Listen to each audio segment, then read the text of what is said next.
Ongole YCP regional coordinator Chevireddy Bhaskar Reddy MLA Balineni Srinivas రెడ్డితో భేటీ అయ్యారు. మొదటిసారిగా ఒంగోలు చెవిరెడ్డి సుమారు అరగంట పాటు బాలినేనితో సమావేశమయ్యారు. ఒంగోలు ఎమ్మెల్యే బాలినేని శ్రీనివాస్ రెడ్డితో చెవిరెడ్డి భాస్కర్ రెడ్డి సుమారు గంట పాటు సమావేశమయ్యారు. ప్రకాశం జిల్లా దర్శిలో వైసీపీ కార్యాలయాన్ని మాజీ మంత్రి బాలినేని శ్రీనివాస్ రెడ్డి, ప్రకాశం జిల్లా రీజనల్ కోఆర్డినేటర్ చెవిరెడ్డి భాస్కర్ రెడ్డి ప్రారంభించారు. మనలో చిన్న చిన్న గొడవలు ఉన్న వాటిని సర్దుకుని ముందుకి పోదామని ఆయన సూచించారు. ఉమ్మడి ప్రకాశం జిల్లాలో 12 నియోజకవర్గాల్లో 10 నియోజకవర్గాల్లో వైసీపీ విజయం సాధించే విధంగా కలిసి పనిచేద్దామని బాలినేని తెలిపారు.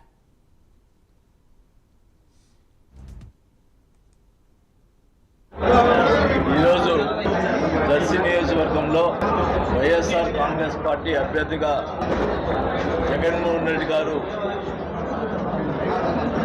ప్రకటించినటువంటి శివప్రసాద్ రెడ్డి గారి క్యాంపెయినింగ్ స్టార్ట్ చేసేదానికోసం ఈరోజు ఇక్కడ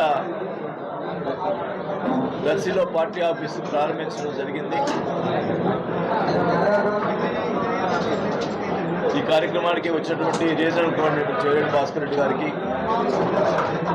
మన జిల్లా పరిషత్ చైర్మన్ గారు పూజ్యపల్లి వెంకయ్య గారికి, ఇక్కడికి వచ్చినటువంటి శివప్రసాద్ రెడ్డి గారికి, ఇక్కడికి వచ్చినటువంటి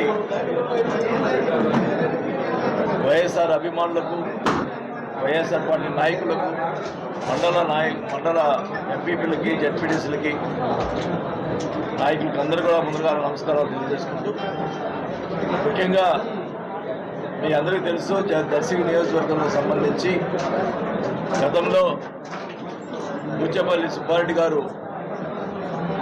దర్శి నియోజకవర్గంలో ఎమ్మెల్యేగా ఇండిపెండెంట్గా కూడా గెలిచినటువంటి చరిత్ర ఉంది పూజ్యపల్లి కుటుంబానికి.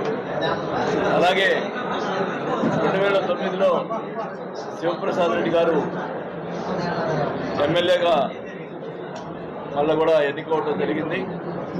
అలాగే 2014లో సుబ్బారెడ్డి గారి ఆరోగ్యం బాగాలేకపోవడం వల్ల అప్పుడు పూచేపల్లి కుటుంబం 2019 ఎన్నికల్లో పూచేపల్లి కుటుంబం